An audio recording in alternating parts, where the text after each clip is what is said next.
शिक्षा तो दोगे, शिक्षा तो दो। वोट लिस्ट में दो दो तीन तीन बाप के नाम डाल रहे हैं, जिनसे इनकी झूठी इज्जत घटती है। ऐसे हर एक काम को बदलेंगे। शहरों के तो काफ़ी नाम बदल डाले, अब ये अपने बाप के नाम को बदलेंगे। जैसे इंसान को अगर दिया जाएगा तो वो इंसान फिर सामने होना चाहिए।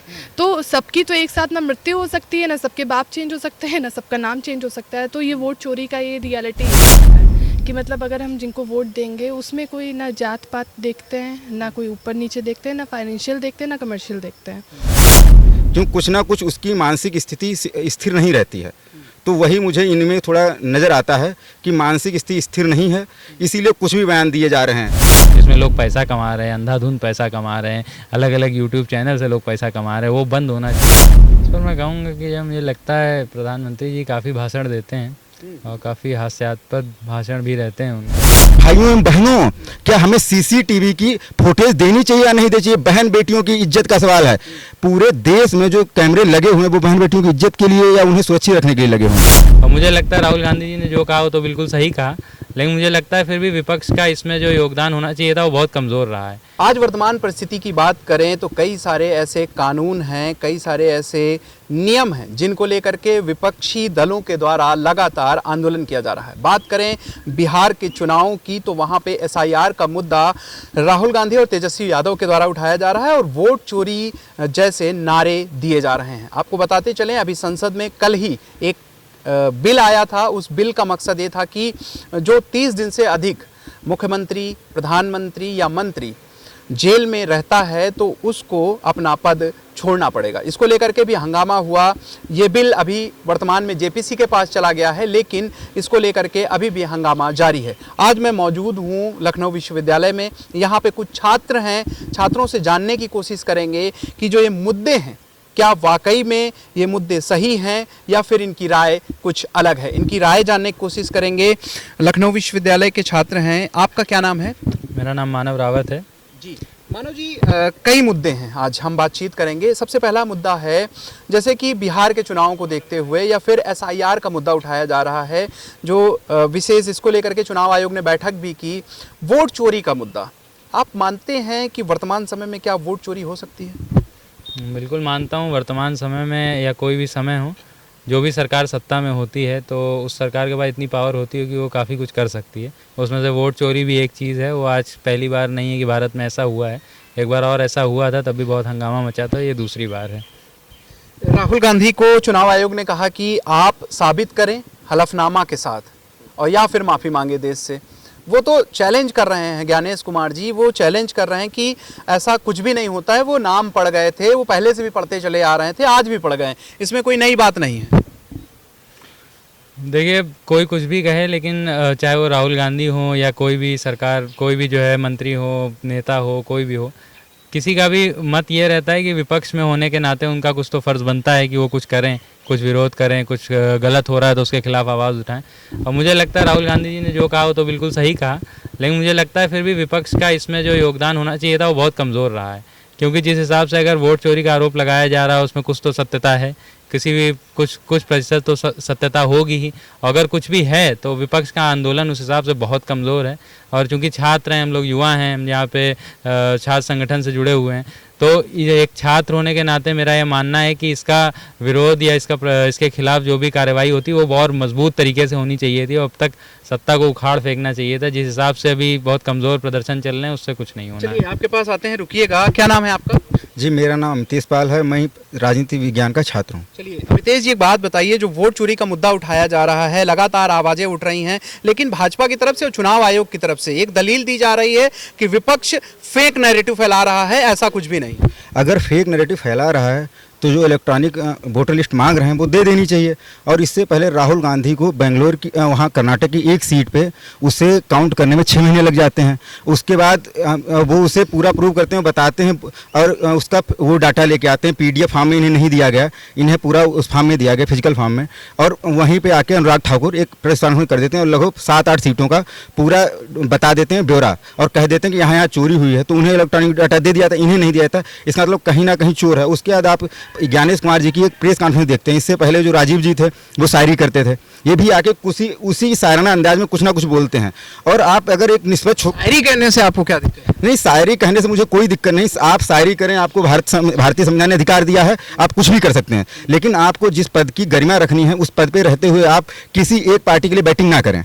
इसलिए आपको वहाँ नहीं बैठाया गया कि आप किसी एक पार्टी के लिए बैटिंग करें। आप अगर निष्पक्ष होकर आप भी पत्रकार हैं, अगर आप उनके उस प्रेस वार्ता को देखेंगे, आपको अपने आप में शर्म लगेगी कि मैं इस व्यक्ति की प्रेस वार्ता देखने आया हूँ जिसमें वो इस तरीके की बातें करते हैं। भाइयों एवं बहनों, क्या हमें सीसीटीवी की फुटेज देनी चाहिए या नहीं देनी चाहिए? बहन बेटियों की इज्जत का सवाल है। पूरे देश में जो कैमरे लगे हुए हैं वो बहन बेटियों की इज्जत के लिए या उन्हें सुरक्षित रखने के लिए लगे हुए हैं। और जो कैमरे लगवाए गए थे बूथों पे, तो बहन बेटियों की इज्जत को ध्यान रख के लगवाया, तो उनसे परमिशन ली गई थी हर व्यक्ति से। जब मुस्लिम लेडीजें वहाँ जा रही थी या जो नवविवाहिता लेडीजें जा रही थी, उनका घूंघट उठा उठा के आप चेक कर रहे थे वोटर लिस्ट, तब आपको बहन बेटियों को वो ख्याल नहीं आया। और वोटर लिस्ट वाला जो मुद्दा है इस पर विपक्ष कर रहा है, लेकिन इसे और बढ़कर करना चाहिए, जैसा मानव जी ने बताया है। और मैं एक बात और कहता हूँ कि अब तक तो क्रांति टाइप्स कुछ हो जाना चाहिए था, जैसे वो आदम गोंडी जी कहते हैं अब इसका एक ही उपाय है कि क्रांति में ये बात कह रहा हूँ पूरे होशो हवास में। ऐसे उनका एक शेर है, जितने हरामखोर थे कुर्बतो गवार में, प्रधान बन के आ गए पहली कतार में। तो ये जितने हरामखोर थे एक साथ इकट्ठे हो गए। इनके पीछे पूरी संगठन की ताकत है, इन्होंने पूरी राजनीति को तो मटिया मेट कर दिया, उसे हमें कोई लेना देना। हम लोग छात्र हैं, हमें अपने हितों से लेना देना है। छात्र हैं। एक सवाल और बनता है कि प्रधानमंत्री नरेंद्र मोदी कह रहे हैं कि भ्रष्टाचार के खिलाफ जीरो टॉलरेंस हम लगाएंगे। 30 दिन से अधिक अगर आप जेल में रह जाते हैं तो एक बिल लाया जा रहा है जिसमें वो मुख्यमंत्री को पद छोड़ना ही पड़ेगा और हटा दिया जाएगा उसको। आप इस बिल को कैसे देखते हैं? जी, मैं इस बिल को जिससे एक ऐसा होता है कि एक तानाशाह सुबह सो के उठता है और कहता है आज मूड अच्छा नहीं है, देश बंद कर देते हैं। तो इसी तरीके से मुझे लग रहा है कि ये नींद में लिया हुआ पूरा विचार है, क्योंकि 30 दिन जेल तो अब अपने यहाँ तो ये भी कि बेल नहीं होती है। जेल तो वो मानी जानी चाहिए कि अगर सजा कोर्ट ने दे दी है तब जेल मानी जाएगी, कि जो बीच में बेल से पहले वाली जेल। भ्रष्टाचार के खिलाफ काम कर रहे हैं तो भ्रष्टाचार के खिलाफ अपनी पार्टी में जो 100 करोड़ देके एकनाथ शिंदे को सरकार बनाई थी, तो उन भ्रष्टाचारियों के लिए क्या करेंगे? उन्हीं के कोई रिश्तेदार हैं असम के, हेमंत बिस्वा शर्मा, वही है ना। तो उन पे 20,000 करोड़ का पहले पानी का आरोप लगाया था कि पानी वाला कोई उन्होंने घोटाला किया है, उसके बाद उन्हें अपनी बासी मसीह में लेके धुल के बाहर कर दिया। अब वहाँ के मुख्यमंत्री हैं, तो पहले अपनी पार्टी के खिलाफ बोलेंगे ना। हम अगर कोई सुधार करना चाहते हैं तो उसकी तरफ उंगली उठाने से पहले अपनी तरफ भी देखें। कल को जो मैंने पत्थर फेंका है लौट के मुझे लगेगा कि या मैं दूसरे के कांच के घरों में पत्थर फेंक रहा हूँ, मेरे घर में तो गिर सकता है। तो ये भी तो उन्हें सोचना पड़ेगा ना कल को।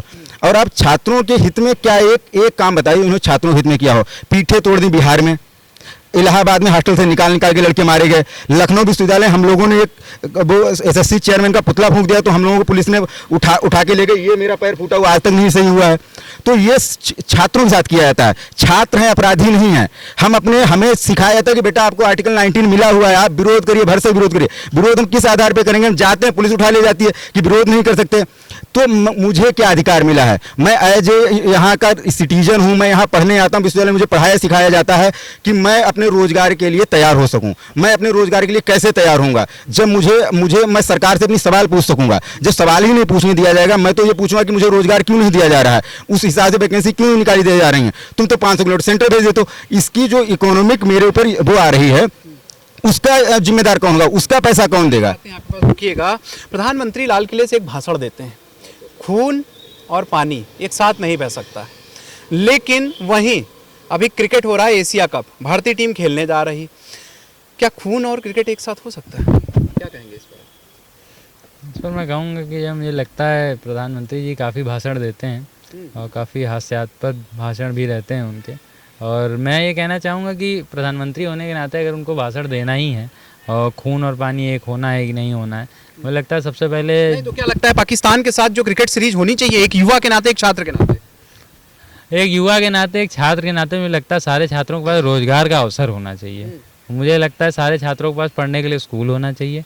मुझे लगता है सारे छात्रों के पास पढ़ने के लिए कॉलेज यूनिवर्सिटी होनी चाहिए।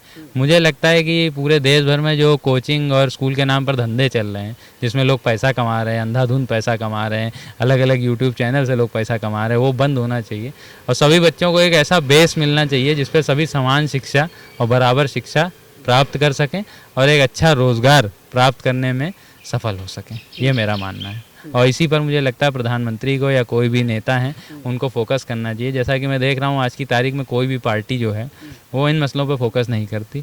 कोई भी पार्टी जो है उनका मसला ज़्यादातर धर्म से आधारित रहता है। ज़्यादातर वोट चोरी जैसे हम देख रहे हैं एक बड़ा मसला बन गया इस समय। तो वोट चोरी बड़ा मसला इसलिए बन गया कि उससे डायरेक्टली पॉलिटिक्स हो रही है। लेकिन हम हमारे को क्या इफ़ेक्ट करता है? हमारे को वो इफ़ेक्ट करता है कि हम स्कूल जा पा रहे हैं कि नहीं, कॉलेज जा पा रहे हैं कि नहीं, यूनिवर्सिटी जा पा रहे हैं, रोज़गार मिल रहा है कि नहीं।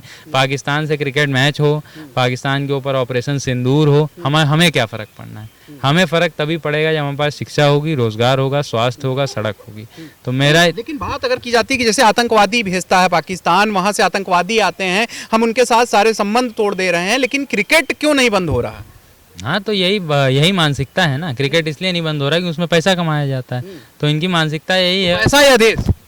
पैसा या देश, ये तो देश के जो आजकल बागडोर संभाल रहे हैं वो बताएंगे कि पैसा है या देश। और बाकी मेरा मानना ये है कि अगर बागडोर सही से संभाली जाती तो ये सवाल ही ना उठ पाता, क्योंकि उन लोग को ये सोचना चाहिए कि भाई पैसा ज़रूरी है, देश ज़रूरी है, या फिर देश के लोग ज़रूरी हैं। तो ये बहुत महत्वपूर्ण सवाल है।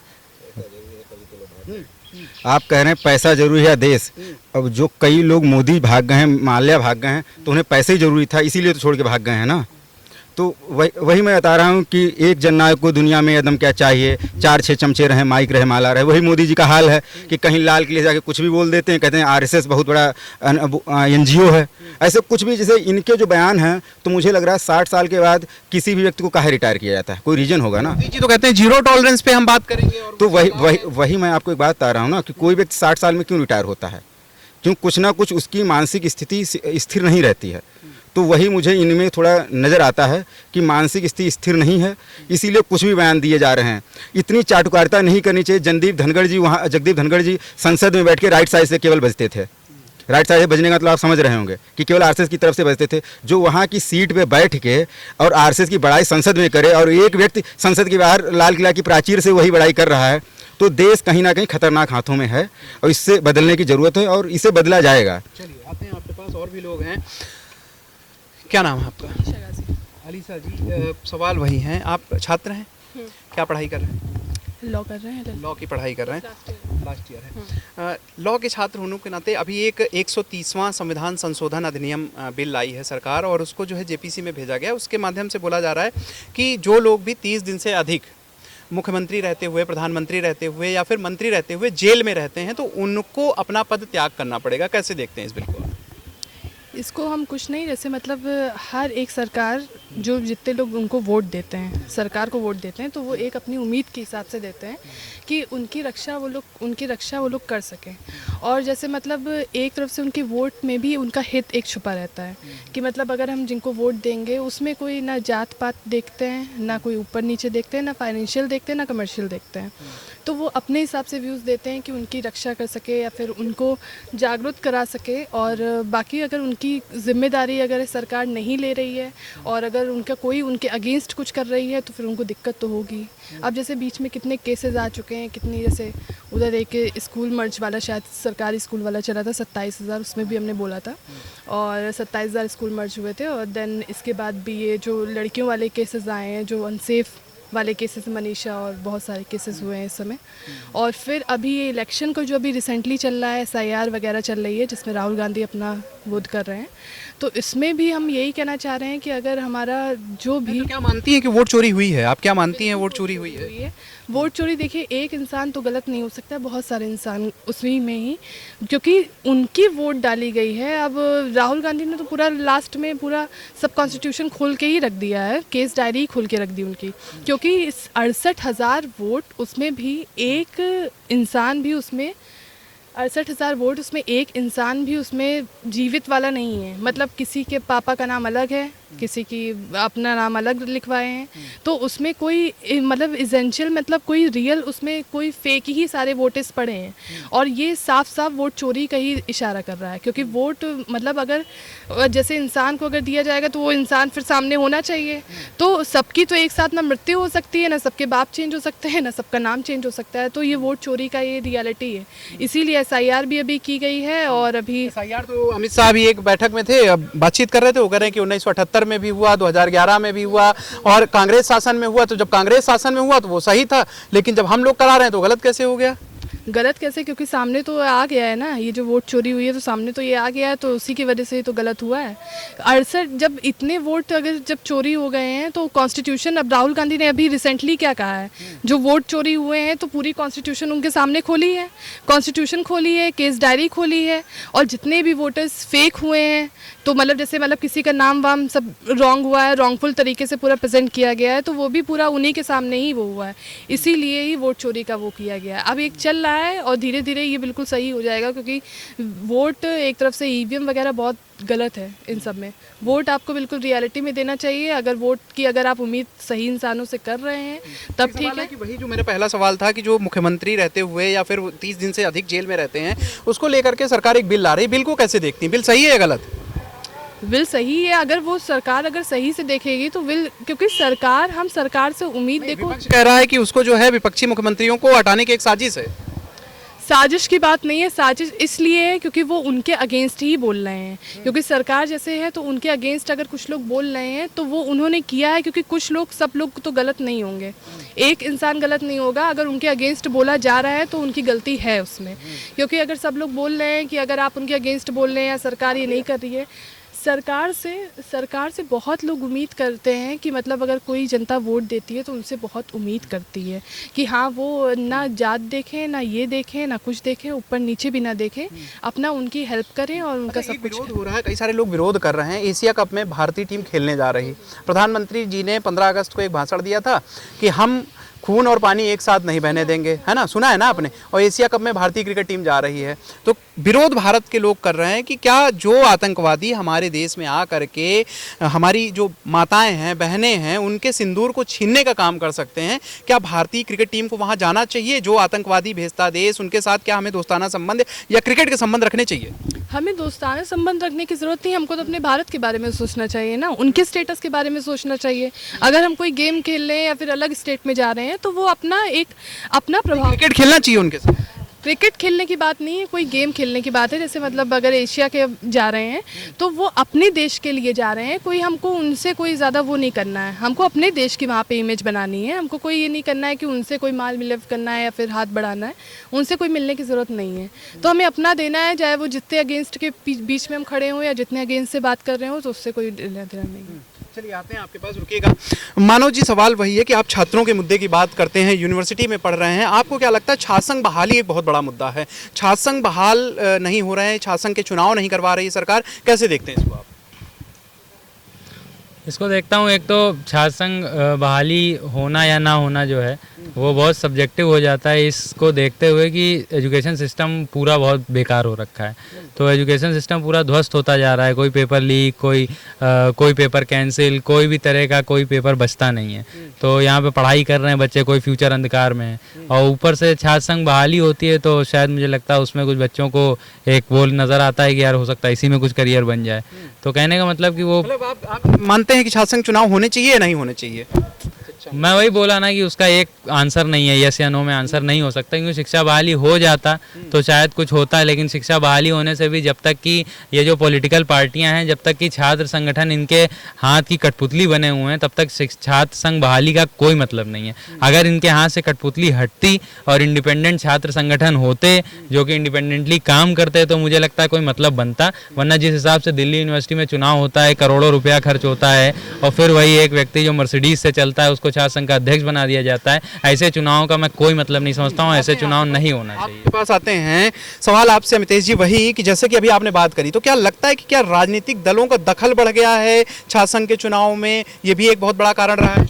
मैं आपके सवाल को एक और तरीके से बात करता हूं कि छात्र संघ के चुनाव में कि छात्रों के जीवन में राजनीतिक दलों का जो दखलंदाजी वो बढ़ गई है, ये आप इस हिसाब से अंदाज़ा लगाइए कि जो हमारे यहाँ जितने भी डिपार्टमेंट हैं उनके जो एचओडी या प्रोफेसर हैं वो किस संघ से जुड़े हुए लोग हैं, किस संगठन से जुड़े हुए लोग हैं, वो क्लास में आके आरएसएस की बड़ाई कर देते हैं या किसी एक संगठन की बड़ाई कर देते हैं, तो राजनीति तो छात्र के जीवन में जो ये विचारधारा है किसी एक पार्टी की, ये तो किसी के जीवन में घुस गई। छात्र संघ तो बहुत अलग चीज़ है, छात्र संघ में तो घुसेगी तब कि जब हम छात्र राजनीति करना शुरू करेंगे, जब हम राजनीति नहीं कर रहे हैं फिर भी हमारे जीवन में इतना घुस गया है कि प्रोफेसर आके बताते हैं कि आप बेटा इस चीज़ को फॉलो करिए, क्यों उन्हें उससे प्रमोशन मिल रहे हैं, और यही तो फिर घूम फिर के आपका मुद्दा वही आ जाएगा कि पाकिस्तान के साथ मैच होना चाहिए या नहीं होना चाहिए। मैं तो इस पर एक डिफर रखता हूँ कि मोदी करे जीरो टॉलरेंस नियत। तो मैं इस पर एक बात ये कहना चाह रहा हूँ कि ऐसा एक बड़े स्तर पर युद्ध करिए कि पाकिस्तान को अपने अंडर ले जाए, पाकिस्तान को एक स्टेट बना दीजिए हमारा, कि जैसे यूपी है, बिहार है, कि पाकिस्तान स्टेट बना दिए, IPL में पाकिस्तान की टीम बना दिए, वो अपने देश के अंदर ही खेलें। ऑपरेशन सिंदूर हुआ था, जो मोदी जी ने जो सीज फायर कर दिया था वो गलत किया था। बहुत गलत किया था, मेरे हिसाब से तो बहुत गलत किया था। हालांकि आप कह रहे हैं मोदी जी ने सीज फायर किया, तो इस पे थोड़ा डिफर है कि मोदी जी ने सीज फायर किया था, ये आप बताइए। जी हम वो जो कह रहा है भारतीय सेना जो कहेगी हम वो आपको किससे पता चला? आप बताइए, आपको किससे पता चला ये बात कि सीज फायर हुआ? ये आपको सबसे पहले किससे पता चला? आप बताइए बात। आपकी क्या राय है? नहीं, मुझे तो ट्रंप के ट्वीट से पता चला। आपको किससे पता चला? आपको डीजीएमओ से पता चला। डीजीएमओ ने जब इसका वो किया कि प्रेस कॉन्फ्रेंस किया कि उसके उनकी बेटी को कितना ट्रोल किया गया, आपने देखा होगा, कहा गया कि उसका रेप कर देंगे, ये बोला गया। तो ये ट्रोलर्स कहाँ से आए हैं? ये इसी देश के निवासी हैं। इसका मतलब वो चाह रहे थे कि युद्ध बड़े स्तर पर हो, लोग तैयार थे, बिहार के लोग रैलियों में भर भर के जा रहे थे कि युद्ध करो, खत्म करो पाकिस्तान को। हर बार उसके दम पे सरकार बनाना छोड़ो, हम तो करें एक साथ युद्ध हो ही जाए, कि युद्ध कहाँ तक टाला जाए, फेंक जहाँ तक भाला है, तू भी है राणा का वंशज, फेंक जहाँ तक भाला जाए। तो वो मैं तो कह रहा हूँ एक साथ खत्म ही करिए। अब इसके नाम पे वोट मांगना खत्म करिए, कम से कम मुझे इससे छुट्टी तो मिलेगी, दूसरी चीज़ें तो फोकस कर पाएंगे। कश्मीर का मुद्दे पे तुमने वोट मांग के जीवन हराम कर दिया था, कश्मीर से 370 हटा दी। अब पाकिस्तान पे करते हो, पाकिस्तान भी खत्म करो। उसके बाद शिक्षा पे तो आओगे घूम के, शिक्षा तो दोगे, शिक्षा तो दो। वोट लिस्ट में 2-2, 3-3 बाप के नाम डाल रहे हैं, जिनसे इनकी झूठी इज्जत घटती है। ऐसे हर एक काम को बदलेंगे, शहरों के तो काफ़ी नाम बदल डाले, अब ये अपने बाप के नाम को बदलेंगे। तो यही सब कर रहे हैं, कहीं बाप के नाम को बदल रहे, कहीं शहर के नाम को बदल रहे। हम कह रहे हैं घुमा फिरा के कब आएंगे शिक्षा पे? यही हो गया पिछले 11 साल। उससे पहले अटल बिहारी जी आए, तो अटल बिहारी जी भी यही करते थे। वो ये करते थे कि एक बार वैकेंसी 1000 आई, उसके बाद 900 कर दी, फिर 800 कर दी, पेंशन खत्म करके चले गए। उन्हीं को ये आगे बढ़ाते जा रहे हैं RSS के लोग। तो जैसे जो भी मुद्दा है, पाकिस्तान का मुद्दा है, एक बार खत्म कर दो, चाइना का मुद्दा एक बार खत्म कर दो। उसके बाद आओ शिक्षा पे। हाँ, अब बैठ के बात करें, अब विश्वविद्यालय में पढ़ाई होगी। टॉप 100 में कितने आ रहे हैं विश्वविद्यालय भारत के, ये बताए। टॉप 10 में कितने आ रहे हैं? एक भी नहीं आ रहा है। तो उस पर तो बात होनी चाहिए ना। हमें कोई बात होती, ये देखो राम मंदिर बन गया, ये देखो धर्म की चुड़िया उड़ती हुई जा रही है, ये देखो धीरेन्द्र बाबा। तो कब हमें भैया, हमें कब शिक्षा पे लेके आओगे? हमें बताओ कि तुम्हारी क्लास चली, क्लास में जाओ, पढ़ो जाके। तो अपने आपके पास आते हैं। शिक्षा शेरनी का दूध है, जो जितना पिएगा उतना दहाड़ेगा, बाबा भीमराव अंबेडकर का ये कथन है।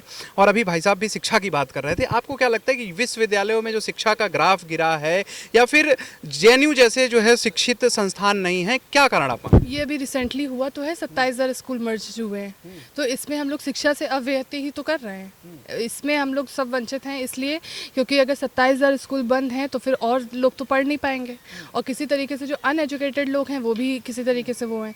कौन नहीं चाहता कि बच्चे पढ़ें? अब ये जी तो सदन में कहते हैं कि हम तो चाहते हैं कोई भी स्कूल ना बंद होने पर। 27,000 स्कूल मर्ज तो ऊपर से तो कोई किया नहीं है, वही किए, उन्हीं का ही तो फैसला हुआ है। 27,000 स्कूल ऐसे ही तो मर्ज हुए नहीं है, और कोई इंसान, पेरेंट्स तो अपने आप स्कूल तो बंद नहीं कराएंगे, जिनके पे अगर वो है तो उसी तो करेंगे। तो 27,000 स्कूल मर्ज हैं, तो ये लोग एक तरफ से शिक्षा से ही हम लोग को वो वंचित कर रहे हैं। इसलिए कर रहे हैं क्योंकि मतलब अगर जहाँ शिक्षा नहीं होगी वहाँ पे फिर इंसान आगे बढ़ेगा भी नहीं। और जो जैसे जो बाहर से भी लोग पढ़ने आते हैं, ये लोग सिर्फ एक बुक में जो लैंग्वेज होती है, जैसे कॉन्स्टिट्यूशन में लिखा हुआ है, आर्टिकल 21 है, आर्टिकल 60 है, कि इक्वालिटी की बात करते हैं, समानता की बात करते हैं, कि हाँ मतलब सबको एक धर्म से देखना चाहिए, या सबको एक राइट होनी चाहिए, या फिर एक तरीके व्यक्ति की स्वतंत्रता होनी चाहिए, समानता का अधिकार से अरे राइट टू इक्वालिटी और इन सब की बात करते हैं। तो ये सिर्फ एक बुकिश लैंग्वेज ही पकड़ाते हैं कि अगर बुक में जैसे लैंग्वेज लिखी है बस उसी में ही एक तरफ से करते हैं। रियलिटी में उन लोगों का कोई मानना नहीं है कि सबको एक धर्म से देखे, क्योंकि ये लोग जात भी करते हैं कि कौन ऊपर है कौन नीचे है। जात से सिर्फ एक मंदिर, मस्जिद, पता नहीं क्या क्या तरह तरीके के बहाने ढूंढते हैं, तरह तरीके की चीज़ें करते हैं कि मतलब ये मंदिर बनवा दिया जाए तो शायद वो उनके लोग खुश हो जाएं, मस्जिद तोड़वा दिया जाए तो जो उनके अगेंस्ट वो हो जाएं। तो ऐसे ही फिर अगर जैसे वोट अगर सबसे मांगने की उम्मीद रखते हैं कि मुस्लिम भी वोट दे और हिंदू भी वोट दे, तो आप फिर सबके साथ वो भी करने की हिम्मत रखें कि हाँ मतलब सबके। मोदी जी तो कहते हैं सबका साथ, सबका विकास, सबका प्रयास। भाषण तो एक लाइन से सब अच्छे देते हैं, पर ऐसा होता तो नहीं है। अब भाषण अगर हम भी अभी दे रहे हैं तो पता नहीं अंदर से क्या सोच रहे हैं, दे क्या रहे हैं, तो ऐसा नहीं होता है। वो भाषण तो अपने आप से वो पॉजिटिव ही भाषण दे रहे हैं, सिर्फ पॉजिटिव ही देंगे, क्योंकि पॉजिटिव इसलिए देंगे कि मतलब जिनको सुनना है अपना वो सही से ही अपना पॉजिटिव लेंगे कि हाँ मतलब इन्होंने ये कह दिया है तो ऐसा रियलिटी होगा, बट ऐसा नहीं होता है। जो वो लोग बोलते हैं बस इसका मतलब ये नहीं है कि वो लोग वही चीज़ करेंगे। आगे आगे शिक्षा का जो ये ग्राफ गिरा है, ये कैसे उठेगा? शिक्षा को लेकर के क्या करना चाहिए सरकार को, क्या मतलब? पहले जो स्कूल मर्ज करे हैं 27,000 पहले इसको स्टॉप करें, और उसके बाद जो 27,000 स्कूल जो मर्ज करें उसे स्टॉप करेंगे, और उसके बाद जो शिक्षा का है तो फीस, पहली बात तो है तो फीस कम करानी चाहिए, क्योंकि गांव से जो बच्चे पढ़ने आते हैं तो उनके लिए भी फीस होनी चाहिए, क्योंकि मतलब जैसे प्राइवेट स्कूल में जैसे नहीं होता है कि ये जो यूनिफॉर्म होती है और मतलब क्या कहते हैं बुक और जितने भी सिलेबस टाइप का होता है तो सब वहाँ से स्कूल से ही ड्यूटी अवेलेबल होती है कि वहीं से ही लेना पड़ता है। तो जिनके पास अगर उतनी फाइनेंशियल प्रॉब्लम है और अगर दिक्कत है और अगर उनके पास उतना खर्चा नहीं है पैसे देने का, तो फिर वो लोग क्या करेंगे, तो इसीलिए उनको हर एक चीज़ की अवेलेबल करनी चाहिए कि हाँ चलो अच्छा स्कूल में बच्चे अगर पढ़ रहे हैं फ़ीस ज़्यादातर लेनी चाहिए, लेकिन अगर जैसे वो ड्रेस व्रेस का हो गया और ये तो उनको अपनी तरफ से तो कुछ हेल्प करनी चाहिए कि ये चलो सरकार के द्वारा ये सबमिट हो रहा है, तो अपना ये सब चीज़ें छोटी मोटी चीज़ें उसमें ऐड नहीं करनी चाहिए, तो इसलिए ही वो थोड़ा सा शिक्षा का उससे वो होगा। आते हैं आपके पास, हमारे साथ और विद्यार्थी हैं जो छात्र हैं यहाँ से। आपका क्या नाम है सर? मेरा नाम पयोद कांत है। तो आप यहीं पढ़ाई करते हैं, क्या पढ़ाई करते मैं यहाँ से एमए फर्स्ट सेमेस्टर में अभी। हैं? First semester. एक सवाल है आपसे, अभी भारत और पाकिस्तान का क्रिकेट हो रहा है, प्रधानमंत्री जी का एक बयान आता है कि भारत के पाकिस्तान के साथ जो है पानी और खून एक साथ नहीं बह सकता है। क्रिकेट को लेकर के पूरे देश में आक्रोश है, लोग कह रहे हैं कि क्रिकेट मैच नहीं होना चाहिए। आप एक छात्र हैं, कैसे देखते हैं? बिल्कुल क्रिकेट मैच नहीं होना चाहिए।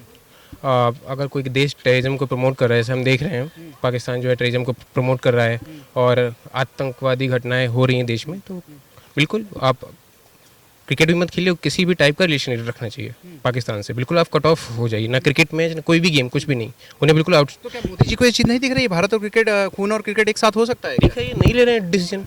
अब देखिए अभी जैसे अभी कल 130th अमेंडमेंट एक्ट लेके आई इस सरकार, क्या मतलब इस चीज़ का? आप पहले शिक्षा पे ध्यान दीजिए ना। आप बोल रहे हैं एक तरफ आप ये बोल रहे हैं कि देश को विश्वगुरु बनाएंगे, दूसरी तरफ आप स्टूडेंट्स पे और टीचर्स पे लाठीचार्ज करवा रहे हैं। तो बिना शिक्षा 113th अमेंडमेंट बिल की आप बात कर रहे हैं, उसमें तो वही कह रहे हैं कि हम भ्रष्टाचार के, अगर मान लो कोई मुख्यमंत्री के ऊपर दोष लगता है, वो 30 दिन से अधिक जेल में होता है। पहले तो मुख्यमंत्री जो है नैतिकता के आधार पर इस्तीफा देके चले जाते थे जेल, फिर वापस आते थे, फिर वो ग्रहण करते थे। जयललिता का उदाहरण देते हैं, वो जो है झारखंड के मुख्यमंत्री का उदाहरण देते हैं, और भी कई सारे मुख्यमंत्री होते हैं, उनका ये मानना है। मगर और अभी क्या एक सामने आया कि एक मुख्यमंत्री थे, जेल गए, 6 महीने सरकार वहीं चलाई। उनका कहना है कि जो मुख्यमंत्री इस्तीफा नहीं देते हैं वो बिल उनके खिलाफ लाया जा रहा है। तो इसको आप कैसे देखते हैं? लेकिन अगर आप किसी को रिमूव कर रहे हैं पद से, तो आप एलिगेशन के बेसिस पे रिमूव नहीं करेंगे। जब तक वो एलिगेशन प्रूव नहीं हो जाएगा, तब अगर एलिगेशन प्रूव होता है, नैतिकता के आधार पे इस्तीफा देना चाहिए कि नहीं देना चाहिए? नहीं, नैतिकता के आधार पे वो तो फिर सब्जेक्टिव हो जाएगा ना। अब किसी की कोई देता है, कोई नहीं